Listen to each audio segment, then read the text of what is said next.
रात्रीचा प्रवास झाला की बाहेर जेवायचं आहे एवढा हमखास डोक्यात फिट राहते. मग हिंगणघाटवरून जेवायचं कुठं, जिथे यम्मी टेस्टी फूड भेटन म्हणजे ना आमचं राडेगाव, तिथं आहे गॅलेक्सी हॉटेल. आणि एवढा जबरदस्त जेवण राहते तिथं.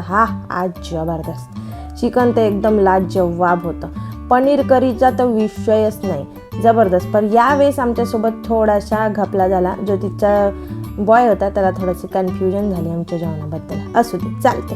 आम्ही निघालो अमरावतीला. मग दुसऱ्या दिवशी सकाळ होता क्षणी मस्त नवे नवे कपडे घातले सगळ्यांनी, आईनी, बाबांनी, मी आणि माझी चोंची मुकले आमचे. अहो निघालो आम्ही आमची सवारी घेऊन अमरावतीच्या दिशेने. तुम्हाला सगळ्यांना माहिती आहे, जे लोक आमचे रेग्युलर पाहिजे त्याला माहिती आहे का आपलं अमरावतीले मस्त झकासपैकी एक सुंदरसं सपनातलं घर बांधणं सुरू आहे. त्याच्या पहिले आम्ही गेलो माजरखेडले. हे माजरखेडचं व्ह्यू आहे, आमचे तिथचे घर आहे. काकूच्या घरी आम्ही आलो होतो, आमच्या काकूला भेटून आली. आणि नंतर मला हा भेटला आमचा नक्ष.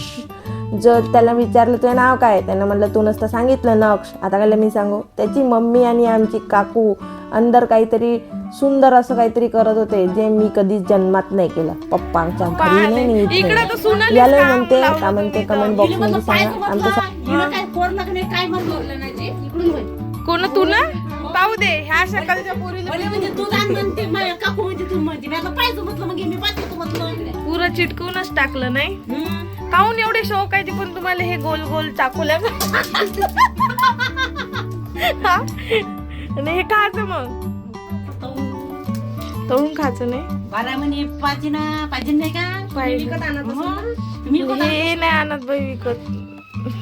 हे आमची आई मला म्हणे हे करायचं आहे म्हणे, का म्हणते मी करतो बाई म्हणे. हे पापड झाले, कुरड्या राहिल्या.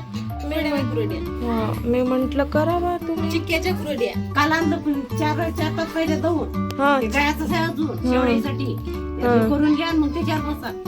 बरं आहे. झूल काड्या गावामध्ये सब रेडी आहे. फक्त सिलेंडरची टंचाई फक्त आमच्या शहरामध्येच आहे. सिलेंडरची टंचाई गावामध्ये नाही आहे. आमची आई का म्हणे बाकीचे तर सोड म्हणे. याचं नाव काय,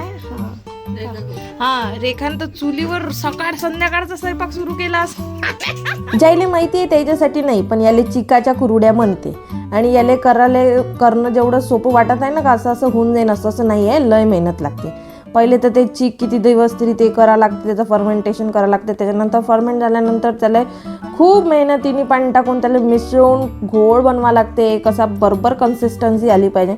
त्याच्यानंतर ह्या अशा भांड्यामध्ये टाकून, चाकुलीच्या भांड्यामध्ये टाकून त्याच्या बारीक अशा कुरड्या तयार केल्या जाते. त्याच्यामध्ये खूप मेहनत आहे. म्हणजे जसं पहिलेचं जसं खाली आरामात निसटतं आणि आरामात कुरड्या बनायला इझी जाते, पण जेव्हा ते शेवटचं राहते तेव्हा लय ताकद लागते. आता प्रत्येकाच्या घरी असा नाही तर कोणाच्याकडे असे दाबण्याचे वगैरे, तर मग हाताची कसरत खूप होते. म्हणजे हाताची कसरत करायला डंबेल उचलायची गरज नाही आहे ज्या बायका हे सगळं काम करत असेल तर, कारण की त्याची हाताची मेहनत तशी होऊन राहिली आहे. आणि खरं तर खूप मेहनत आहे. आमच्या जाऊबाई मदतीला होत्या आमच्या सासूबाईच्या, आणि पटपट झालं ह्या सर्व गोष्टी. मला म्हणत होत्या आमची आई, पण मी म्हणलं पाय बा तुम्हाला जमत असेल तर करा. कारण की आजकालच्या लेकरायले तसं तर त्याचंही म्हणणं बरोबर आहे म्हणा, आपण करू नाही तर खाणार कशी आहे, त्याला आवड कशी कळणार आहे वगैरे वगैरे. पण ह्या सगळ्या गोष्टी म्हणजे विकत मिळते मशीनवरच्या, तर असं वाटते का करावं. पण आमच्या जाऊबाईला जसं आमच्या सासूबाईनं म्हटलं की तुम्हाला 1 किलोच्या करून देशील का, तर त्यांनी नाही न म्हणता हो म्हणलं.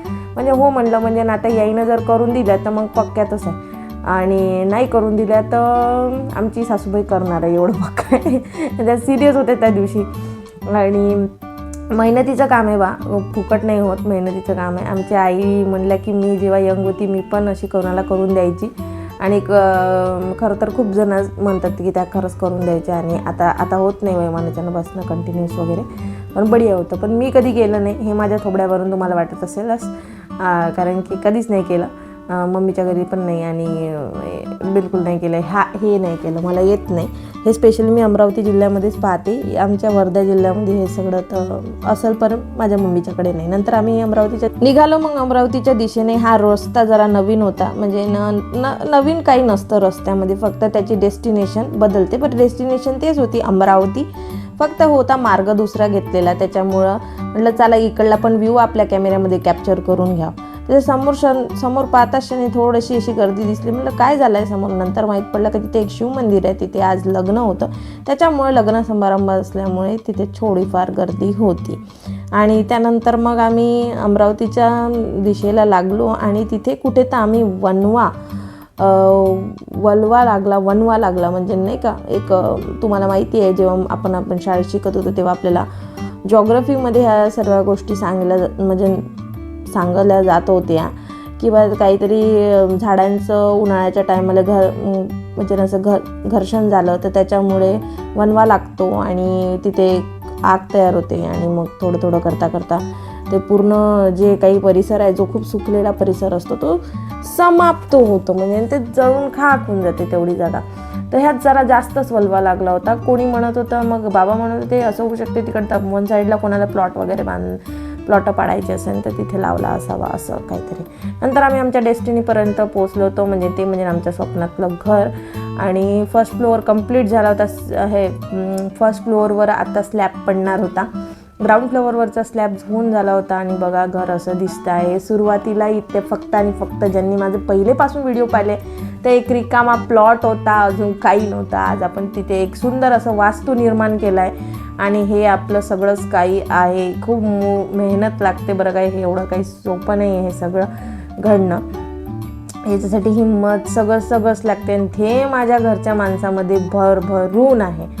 आणि हे बघा हा एंट्रन्स लॉबी आणि हे माणसं इथे इलेक्ट्रिक काम करायला आले होते. बघा आमचे कॉन्ट्रॅक्टर आणि आमचे इंजिनियर इतके परफेक्ट आहे आपल्या कामामध्ये, इतके परफेक्ट आहे, अप टू डेट आहे आपल्या कामामध्ये की ते आम्हाला न विचारताच फटाफट चांगलं काम कसं करून देता येईल. आम्ही केव्हाही आलो तर त्यांचं काम हे परफेक्टच दिसतं. हे आमची किचन आहे आणि किचनमधूनच वरती जाण्याकरता पायऱ्या आहे. इथे बाबाच्या रूममध्ये आईबाबाच्या रूममध्ये जाण्याकरता पण एक लॉबी आहे आणि आईबाबाच्या रूमच्या खिडकीतून जो व्ह्यू आहे ना तो एकदमच जबरदस्त आहे. आमच्या अगदी घराच्या समोर गार्डन असल्यामुळं तो खूप जबरदस्त दिसते. आणि रूम काही छोटी नाही आहे बरं, 14x13ची अशी ही रूम आहे. आणि त्यानंतर मी तुम्हाला सांगते ही अंदरच आम्ही वॉशरूम, टॉयलेट रूम आणि वॉशरूम आणि त्याचसोबतच आम्ही ह्या भिंतीवर घेणार आहोत ड्रेसिंग रूम.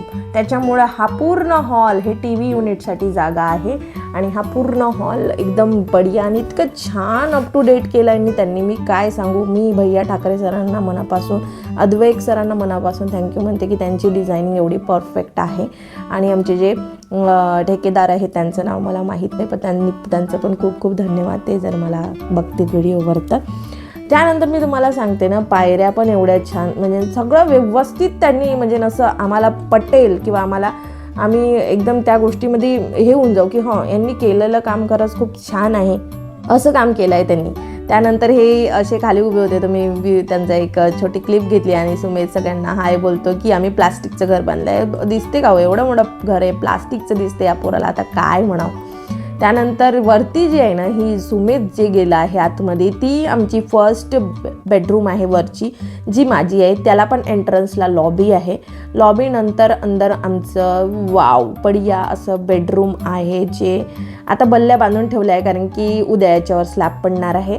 काम झालं आहे, उद्या स्लॅब पडणार आहे तर त्याच्यामुळे हा बल्ल्या टाकून ठेवलेला आहे.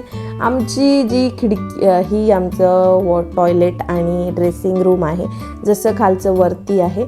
आणि त्यानंतर जी आमची सिटिंग विंडो आहे हे खूप जबरदस्त आहे. ही सिटिंग विंडो आहे, याला आता तुम्ही सिटिंग विंडो सर्च करा, तुम्हाला माहीत पडेल की फ्युचरमध्ये हा सिटिंग विंडोचा लुक कसं इन्हॅन्स होऊन येणार आहे हे तुम्हाला नक्की दिसणार आहे. हा फ्रंटचा स्लॅब आहे आणि ही जे आहे ही लॉंग विंडो असणार आहे सुमेध आणि अन्वीक्षाच्या रूमची. आणि इथे त्यांचं टॉयलेट असणार आहे.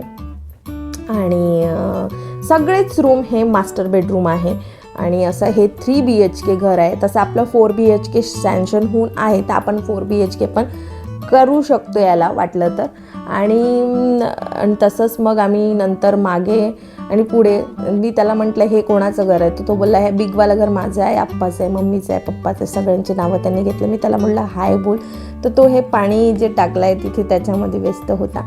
नंतर इथे आम्ही सिटिंग काउच घेणार आहोत, लास्ट छोटंसं असं बनवणार आहोत. मला इथे छोटासा स्टुडिओ टाईप बनवायचा आहे जे इथे बनवून येईल. त्याला पाऊच काउच काय म्हणतात ते मला प्लीज कमेंट बॉक्समध्ये सुचवा जर का इथे जमेल तर. आणि त्यानंतर वरचं मी तुम्हाला दाखवू शकत नाही सध्या, की नेक्स्ट टाईम दाखवीन मी आता तुम्हाला वरती जाऊन, कारण की आता तर स्लॅब बांधणं सुरू आहे. आणि असा काहीचा व्ह्यू दिसतो. अमरावती शहरामध्ये स्वतःचं घर स्वतःच्या बलबुद्ध्यांनी करणं खूप महत्त्वाचं, खूपच मोठी गोष्ट आहे, खूप मोठी अचीवमेंट आहे ही माझ्या घरच्या ओहोसाठी. माझ्यासाठी तर खूप प्राऊडची गोष्ट आहे. आणि ते पण चांगल्या कॉलनीमध्ये, साईनगर इथे हे आमचं घर, हे वास्तू आम्ही उभारत आहोत. अमरावतीला साईनगर इथे ही वास्तू आहे. आमच्या शेजारचे प्लॉट आहे विक्रीला, पण इथचे प्राईस रेट थोडे हाईट पकडून आहे. तरी तुम्हाला सांगायचं म्हटलं तर आमच्या शेजारचे प्लॉट रेट 4200-4300 रुपये स्क्वेअर फूट आहे. तर तुम्ही समजू शकता की जर का तुम्ही 1500-1600 जरी प्लॉट घ्यायचा विचार केला तर तो किती लाखापर्यंत या किती करोडपर्यंत जाऊ शकते. इथचे प्राईस रेट खूप आहे, पण कॉलनी बढिया आहे आणि लोक बढिया आपापल्या कामात व्यस्त असतात. कोणाला काही तेवढं कोणाशी काही घेणदेण नाही आणि खूप बढिया. मला तर लय आवडलं आहे रे बा. आपल्या कामात व्यस्त राहायचं, काही कोणाच्या याच्यात इंटरफेअर करायचं नाही. आणि खूप जबरदस्त लोकेशनवर आहे. आणि मी सांगते ना तुम्हाला, हे खूप मेहनतीने उभारलेलं घर आहे. आणि पुन्हा एकदा सांगते की तुम्ही हताश असाल की आमच्या लाईफमध्ये प्रॉब्लेम आहे, आम्ही होऊ नाही शकत, हे एका 10x10च्या रूममध्ये पाहिलेलं स्वप्न आहे. पुन्हा एक वेळा सांगते, शिक्षण हे वाघिणीचं दूध असतं, हे माझ्या घरचे अहो नेहमी सिद्ध करतात. समजलं तर नक्की अभ्यास करा, छान छान नोकऱ्या घ्या आणि स्वतःचे घरं स्वतः उभारा. जर तुमच्या आईवडिलाकडे नसेल तर तुमच्या आईवडिलाला जिवंतपणे आपल्या पोराचं कौतिक पाहू द्या. आता हे आमची लाडूबाई, तिची आजी बसली होती घेऊन, तिला पराठा खायचा होता. तर आमच्या वास्तूमध्ये पहिली वेळा जेवण पण झालं आमच्या छोट्या छोट्या बाळांचं. लोक म्हणतील की खाली धूळ आहे, डझंट मॅटर. आम्ही पाले आहे, धूळ, हे ते सगळं, तर आमच्यासाठी ते सगळं फ्रेंडली आहे. आणि मुलांसाठी पण ते सगळं फ्रेंडली राहावं असं मला वाटते. सुमितचे पप्पा मला सांगत होते की इथून असा कप्पा आहे, तिथून तसा आहे. आणि त्यांना त्यांचं फिटिंग केलेलं काम पण फार आवडलं होतं. खरं तर मला त्यांच्या चेहऱ्यावरचं हसू पाहून बढिया वाटत होता. इकडे आजी आणि नातवांचा छानपैकी नाश्ता चाललेला होता. मला ये म्हणत होती आहे, जेव्हा मग नंतर मी कॅमेरा ठेवला आणि नंतर मी जाऊन बसली. बाहेरून असं दिसतं हे वास्तू. आणि खरं तर आम्ही आता निघणार होतो आमच्या घरच्या दिशेला, कारण की तुम्हाला माहिती असेल कळमला आमचं घर आहे. तर आम्ही कळमला राहतो. कळम टू अमरावती सगळेजण समजू शकता 2-3 तासाचा रन, 2-2.5-3 तासाचा रन आहे. आणि त्यानंतर आम्हाला हिंगणघाटला पण जायचं असतं. तर आमचं फिरणंच असतं, काय सांगू. आणि त्यानंतर मग घर बघितलं आणि सगळं बढिया वाटलं आणि मन खुश झालं माणसाचं. आणि आता निघत आहोत आम्ही आमच्या घरच्या दिशेला. आमच्या गजानन महाराजांचा जयकारा केला, बोलो गणपती गजानन महाराज की जय. आणि आमची सवारी निघाली कळमच्या दिशेने. आज आम्ही लवकरच निघलो होतं, त्याच्यामुळं आम्हाला जेवण काही बाहेर करावं नाही लागणार होतं. तरी पण आम्ही तुम्हाला माहीत पडेलच समोर. नंतर मग आम्ही निघालो बाई आम्ही मग आमच्या घरच्या दिशेला. बघा कॉलनी पूर्ण भरली आहे. फक्त ही लाईन जिथे मी घर बांधलं आहे ती लाईन रिकामी आहे. त्यामधून हा प्लॉट गेलेला आहे. आता काय माहीत केव्हा बांधणार. ही लाईन आहे. ज्यांना कोणाला परचेस करायचं आहे तर नक्की साईनगर इथे PKV कॉलनीला येऊन व्हिजिट करा किंवा मला कमेंट बॉक्समध्ये विचारा, मी तुम्हाला सांगेन. आणि बढिया प्रॉपर्टी आहे, फ्रंट लेवल प्रॉपर्टी. आणि घरं बघा इकडले सगळे पॉश, कोणाला काय घेणं नाही. आणि खरं तर बढिया कॉलनी आहे. मी तुम्हाला पुन्हा एक वेळा सांगते, एकदम पॉश, एकदम बढिया, वाव अशी आहे. आणि आम्हाला खूप मेहनतीने तो प्लॉट भेटला आहे. लई झक्कास प्लॉट आहे एकदम फ्रंटवाला. आणि त्यानंतर मग दुसऱ्या दिवसाचे फोटो आम्हाला अद्वैक सरांनी पाठवले, जेव्हा आमचा पूर्ण फर्स्ट फ्लोअरवरचं स्लॅब झाला होता. बरं झाला नाही तर माहिती आहे नंतर तो पाऊस लागला होता. आणि नंतर मग मी कंटिन्यू करते आपली तीच जर्नी. आणि आम्ही निघालो होतो पुन्हा अमरावतीवरूनच कळमला जाण्याकरता. तिथेच मग बोरांना थोडीशी छोटी मोठी भूक लागली, तर छोटी मोठी भूक आम्हाला घेऊन आली तळेगावपर्यंत. नाईट काही झाली नव्हती म्हणून जेवणाचा काही प्लॅन नव्हता, नाही तर मग असतोच. नंतर मुलांनी घेतल्या मोठ्या मोठ्या आईस्क्रीम, त्यांच्या हातापेक्षा मोठ्या मोठ्या आईस्क्रीम घेतल्या आणि आईस्क्रीमवर मारला ताव. शनिवार असल्यामुळे सुमेच्या पप्पानी घेतली लस्सी आणि मग आम्ही काय घ्यावं म्हणून आई कन्फ्यूज होती. मग आईला मी सजेस्ट केलं की आई तुम्ही पावभाजी घ्या. तर मग आईची आली एकदम भन्नाटपैकी पावभाजी आणि माझ्यासाठी डोसा. शेफ बदलले राव तळेगावचे खरंच, काहून कारण की टेस्टमध्ये खूप तफावत होती, पण ठीक आहे चलता आहे, आता काय करू शकतो. नंतर सुमेधने एक डोसा खाल्ला, अनुक्षाने थोडासाच खाल्ला आणि मी पावभाजी आणि मी डोसा उरकवला. त्यानंतर आमच्या गाडीत माझं मत आहे या गाडीबद्दल, गाडी जुनी असू दे ना, मेंटेन करता नाही येत का तुम्हाला? त्याचा लाईट फुटलेला आहे. त्यातल्या त्यात माझ्या गाडीची स्पीड जवळजवळ 80 km/h टायमाने होती, 80-75 अशी.